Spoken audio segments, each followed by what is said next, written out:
2, 1.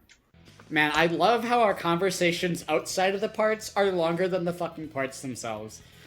Maybe, It's fine. Maybe we should maybe we should just It's make an entire fine. episode that's literally just a cut of all of our conversations. That's probably what's gonna happen. Joke episode. Get another part fail going on here.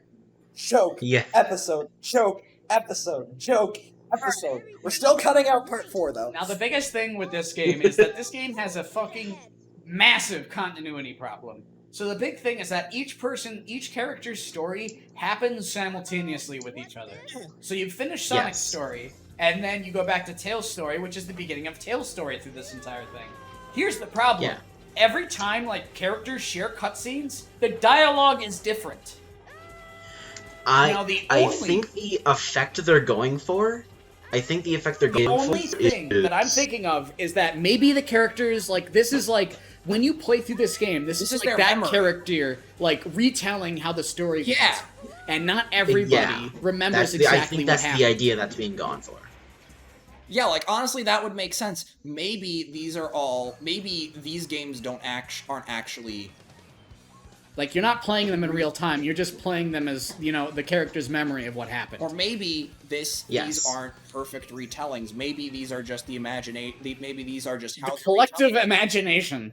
These are the collective imaginations based on these stories that they've told of their past fighting Eggman and Robotnik. Maybe this is just their stories from their time on Earth being retold post-Forces on the Forces planet. Therefore, making the timelines properly intersect into one master timeline. The way I see it, I'm talking about at this point. Yeah. The way I see it, it's just each character and their perspective of the story. Yeah. And how they would be from that. Yeah, I mean, that makes sense to me, but I remember... asterisk with big, but we'll get to big. That it's there not is even one... explained how Tails got the Chaos Emerald in his own story. Yeah. Oh, he just found it. He found it. He was like, yo, the Tooth Fairy just let me a freaking Chaos Emerald. Maybe because this is Tails' retelling, he did something he would rather not reveal to get the Chaos Emerald. No, that's just where the story begins for him. Maybe there's some deep, dark secret, like maybe he got it from Eggman, from the relationship he's been building up with Eggman! Here How we go much you've again. never played a Sonic game? You seemed really entranced by this game's non-existent lore. Okay, I'm saying this is a very deep subtextual story being told here. So if that's a hub and this is a hub, then Kirby why Star do they Allies doesn't make it a good game. I'm sorry, Noah, what'd you say? I'm not saying this is a good game, I'm just saying there's a lot of lore. And again, Kirby Star Allies had lore. It's alright. I just want to commentate about the game. Oh, yeah. How Eggman this entire time has no mouth movement at all. He's just talking through that stash. It's like Mario. The stash does the talking. The body is just a host. The stash it is a mustache that has possessed an old fat Teddy Roosevelt in pajamas. Of course. Oh, I love how that's the origin of Eggman. Oh yeah, 100%. Maybe he is Teddy Roosevelt, here from the past. Oh he's boy, here we go again. In how America's turned out. And he's here to exact his revenge by destroying building Eggman Land. By destroying the human fucking race. And capturing all the animals. Because apparently, I don't know, he went crazy from time travel or something. That's the one part of the lore I'm not solid on. Alright, let's do this boss fight again. Hornet. Egg horny. Hey look, it's Egg Hornet again, even though it's not a hornet at all. It's egg horny. You're just gonna dig. Dig a ton of dig. I mean, also another continuity. This is a power move. Going back to the... Okay, I guess this could follow into Gron's thing making sense as well. Another continuity problem is that you also have the same character battles, and there's different cutscenes for each character winning. Well, so whose is the true story? I think it's that they're all retelling it so that they're the one. They're the protagonists. Maybe they were all fighting him together. But and also, here's the other story. When you tell a story, you're like, oh yeah, was the one who contributed the most to defeating him. Another thing. Here's another thing. Another character that you can play as is E102 Gamma. It's a robot. Yes. The robot is destroyed at the end of this game. Like, at the end of his story. Spoiler alert. Jeez. Well, he can be reconstructed. I mean, that is true. Eggman probably found his black box or something aboard the egg carrier. But... Probably. So, I mean, I guess that makes more sense. But... Yeah. So, I mean, I guess the perfect retelling of this story would be from Gamma's perspective, because he's a fucking robot. That's fair. But Gamma doesn't maybe do shit his memory is corrupted due to the fact that there might have been data loss, so they're reconstructing it. Or, who is retelling it? Maybe it's Eggman retelling. Yeah, maybe it's Eggman retelling it. It's like, this is the time that Tails... My own robot beat the shit out of me. Nowhere. And I took it from him out of nowhere. Tails, you're walking the wrong way. I saw that. Or, Gamma is an artificial intelligence. Maybe he's doctoring things to make it seem like he's more... I mean, that's a perfectly natural impulse. You have no idea. There's no way... Tails, you're the only truth for Gamma's story is that it's a Greek tragedy. There is no fucking truth to this story. Really? There's only the subtext. Gamma's story is just a Greek tragedy. That's all it is. It's fair. But again, we'll get to it. For now, we got a race. I'm only interested in the clear, deep subtext happening here. It's just Dr. Eggman re-explaining about how chaos works. Maybe this is a deconstruction of... maybe this is a deconstruction of humanity's relationship with religion. Man. I am not ready to get into that conversation right now. Save it for a Supercast episode, goddammit. No, save it for 06. Yeah, save it for 06. We got enough loading screens to fill an entire 2 years when we get to that. Then we can talk about this. Whether Sonic passes. And also save it for when we play Horizon Zero Dawn. Then we have to. Then we have to save it. Royal. Then we have to discuss. Yeah. Well, then in 06 we have to discuss whether or not Sonic is of age of consent and whether and therefore whether he passes the Harkness test. Oh boy, that's an entire conversation. Okay, so nobody knows what the hell the Sonic characters' canonical ages are. The only things that we do know, 7, isn't he? The only things that we kind of do know, at least from my time in the furry community, is that the only Sonic characters that are canonically adult-coded are Vector the Crocodile, of course, Rouge the Bat, and Eggman. Yep. I thought you were going to say Big the Cat. Big the Cat, too, actually. Big the Cat is just a man. Everybody else, in terms of, like the other main Sonic cast, are all underage. At least teenager, or in Tails' case, he's widely mostly portrayed as 8. Shadow being a preteen would actually explain a lot. Yeah.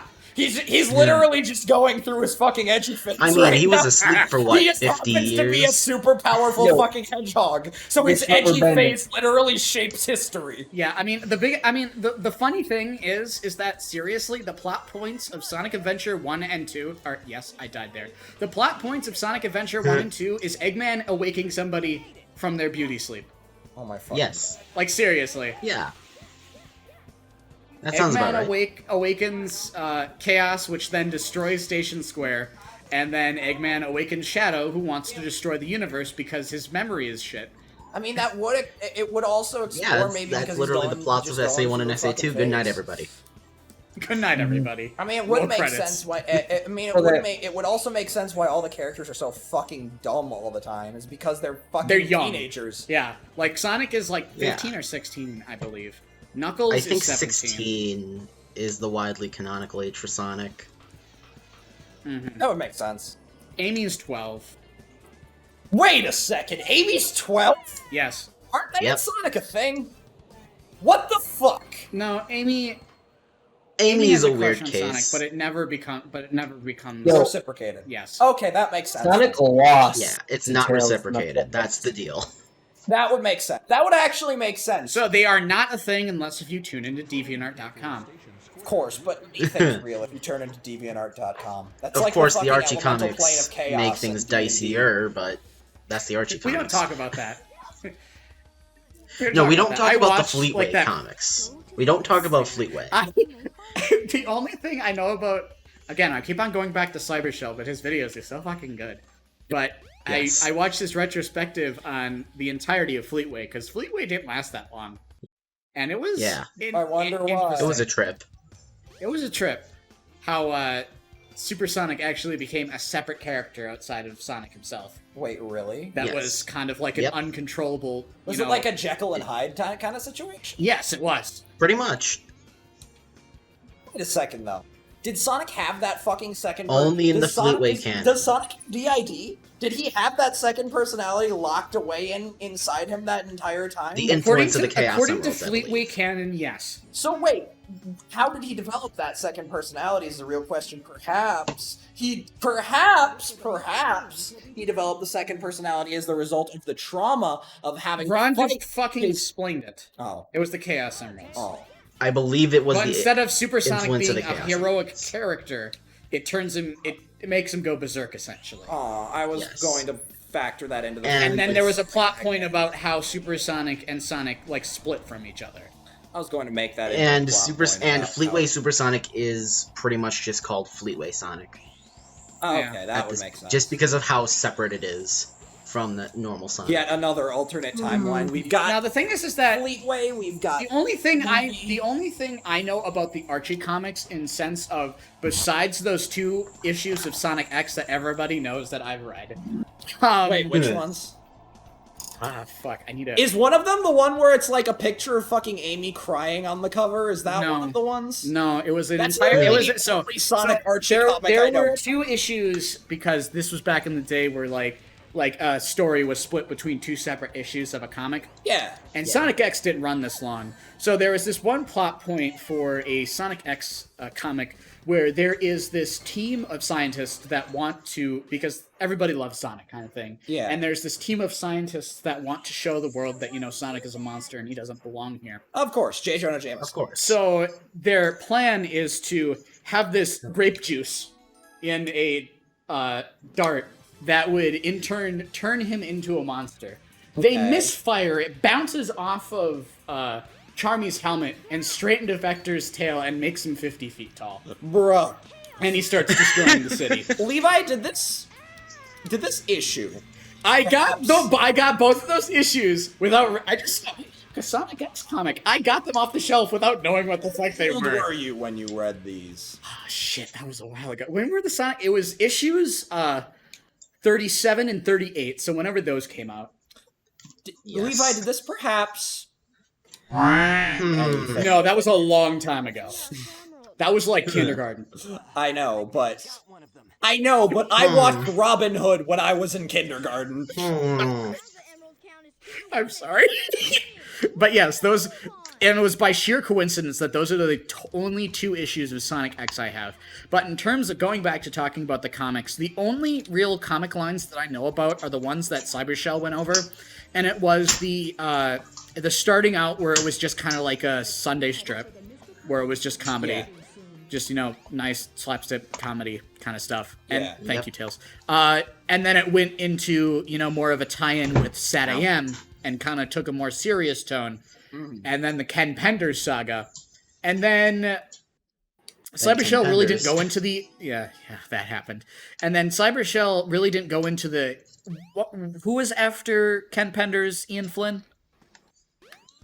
The comic really started getting better after Ian Flynn, and he didn't go into that because he stopped reading the Archie comics. But seriously, Sonic Archie is like the longest running comic series ever. I know that.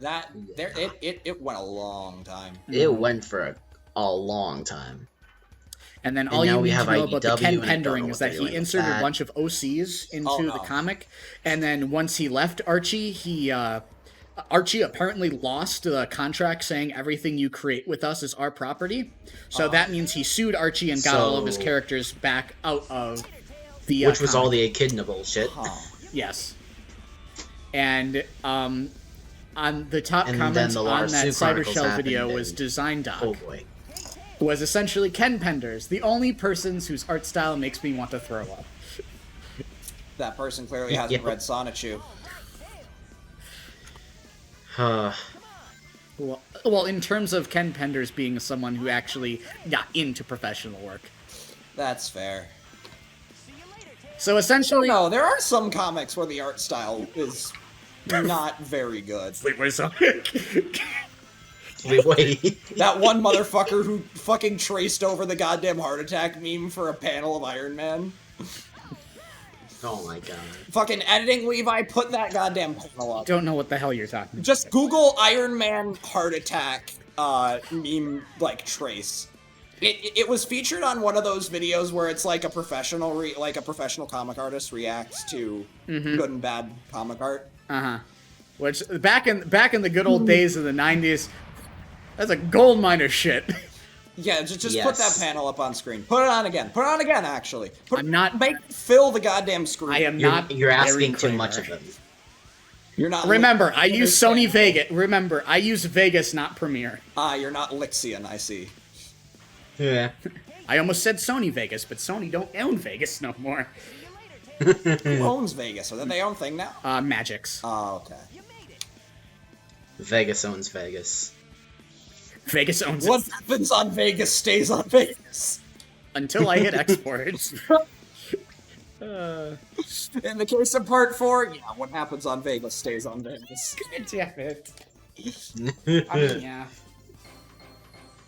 Man, we were talking about comic timelines, and then, so I don't really know much about the Ian Flynn saga of Archie, and then now, because Sega decided to say, fuck you, Archie, and now it's with IDW, I haven't picked up any of the IDW, and I really need to get around to I heard reading those IDW was because... fine.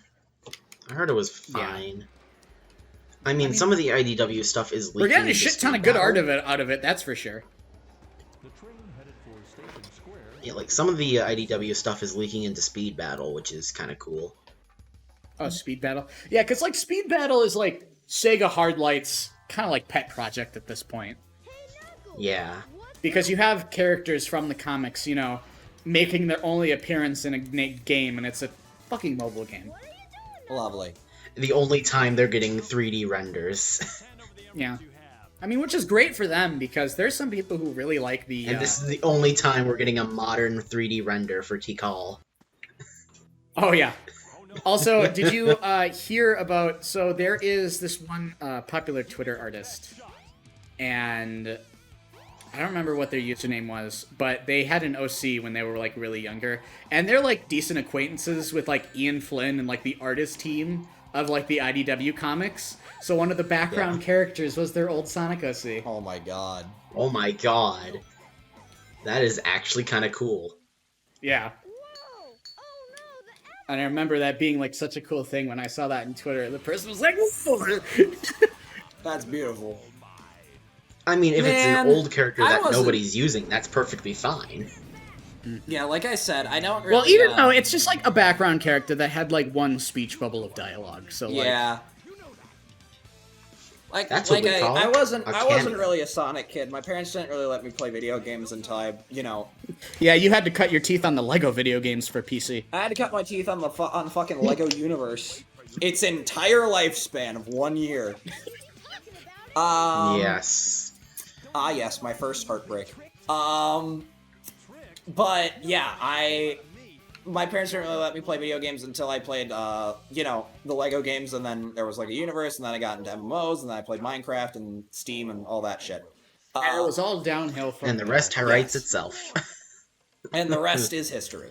So... Ironically enough... Literally history. I think there's an Sonic old fucking retelling of it that I did on my own channel. Oh, wow. That, you know, back when I actually wanted to make fucking YouTube videos. Back when I made YouTube videos that weren't complete shitposts. Back when I was, like, 14 and didn't know what the fuck I was talking about. These are always fun times. Those are fun. Yes. I only regret that I got rid of my, like, old videos I made when I was, like, 12. I had some, like, sick-ass Bionicle stop-motion bullshit there. It was so fucking trash. I wish it was still up. High-quality shitpost. Yeah. I remember stop motion. It was like one of those things where it's like, oh, that's cool. And I'm like, wait, there's all this work that goes into it? Yeah. Yeah, stop. And yeah, then you look at some of I the was a stuff that, Bionicle, like... but point I was getting at was, I was a Bionicle kid. So, my fucking old-ass Bionicle OCs, man... Because, again, I know that I do have a solid grasp on the deepest lore of Bionicle. Yes.